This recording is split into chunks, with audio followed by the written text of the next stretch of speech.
Here, coming up on 645, lawmakers in Washington recently passed a temporary spending bill avoiding a government shutdown. The approved measure also includes $28.6 billion in emergency disaster relief, and Louisiana will see some of that money to help with a recovery effort after more than a year of devastating hurricanes. Joining us now from Washington with that and other big issues concerning Congress right now is Congressman Troy Carter. Troy, thank you for joining us. First of all, the money that was passed in this temporary spending bill, that money, the $28 billion, is guaranteed, so Louisiana will get its share for not just the hurricane that hit here this year, but for the two hurricanes that hit in Lake Charles last year. That is correct. The $28.6 billion that's been passed is money that's in the bank. That's been passed. That's not a part of reconciliation or Build Back Better. These are resources that that's already on its way to Louisiana. We've got some $5 billion that's there to assist with the storms of 2020, where Lake Charles was left with a significant amount of damage. So we're very fortunate that at least that portion of disaster recovery has moved through the system. And how do you see the federal response in this? Because, I mean, you look at Lake Charles, there are a lot of homes that are still with blue tarp roofs more than a year later, and it has been kind of slow, you know, for a lot of people in Hurricane Ida. Well, you know, recovery is difficult and it's never fast enough. And I will tell you that I've been on FEMA nearly every day. Met with the administrator. FEMA walked the streets with she and the president, and we've been on their 1 yard line every day pushing them to do better, to make sure that we get quicker responses, that we are able to override many of the rejections that people receive because they didn't check a box or because they missed this. People are hurting and they need help, and so we have really been pushing FEMA to do the right thing. The president, boots on the ground, came, saw firsthand, and made a pledge to provide the resources. And we're going to continue to push until people are made whole. And that $5 billion is coming with this temporary spending bill to Louisiana. How fast will that get spent? Because we saw money come down from the federal government during the pandemic, and it kind of sat and languished in parish and city governments and didn't get to the people it needed to get to. Well, that's always a concern. You know, we fight to send the money back to Louisiana, much like we did with the rent relief after the eviction moratoriums ended, to help small landlords and renters. And much of that money did not get used nearly as fast as we would have liked. We're hopeful that local government, state government will be able to streamline their processes to get that money out the door and into the hands of people who need it. We'll continue to fight for additional resources. December, we'll have another opportunity to go in and make yet another appropriation of resources for Louisiana once we've had a better chance of identifying what the true needs are.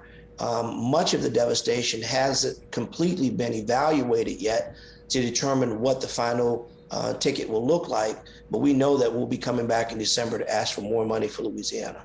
And speaking of Washington and how legislation gets done, right now the Democrats are not as much at war with the Republicans as they are with each other.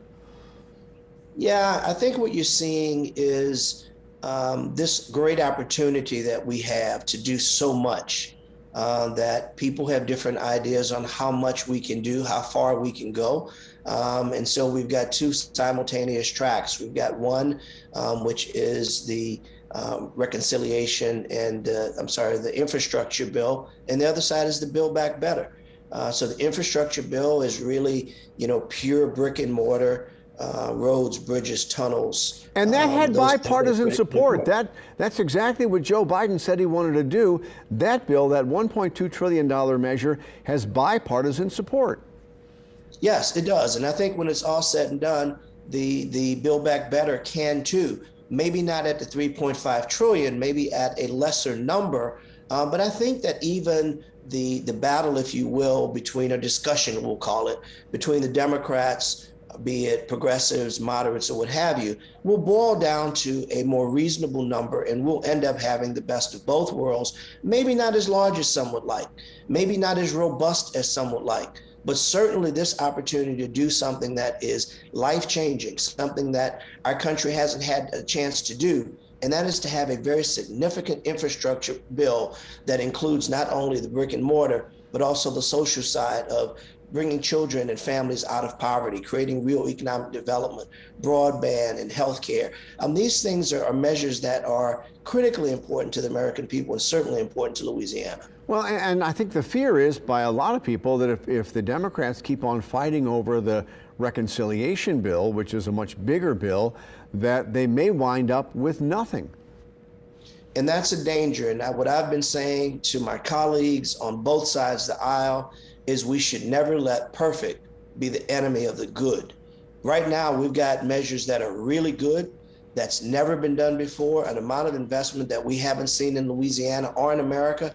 We should not let the enemy, the perfect be the enemy of the good. We should run this ball and bring the resources home. I'm confident at the end of the day that some version of both bills will pass. And on the other side of the Capitol building, from where you are,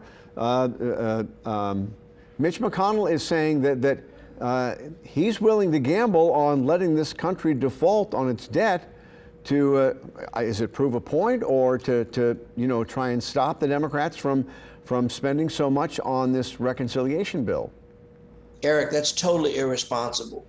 The Republicans in the last administration affected the debt ceiling 3 times. The debt that we're talking about is not new debt. This is money spent, money that was incurred during the Trump administration. 97% of the debt that we're talking about was incurred during the Trump administration, where the Republicans adjusted the debt ceiling 3 times. Now, all of a sudden, the hypocrisy of suggesting that this is some unheard of notion, it is irresponsible to put the full faith and credit of our country at risk over politics. You guys got a lot ahead of you. Troy Carter, thank you very much. We appreciate you talking with us.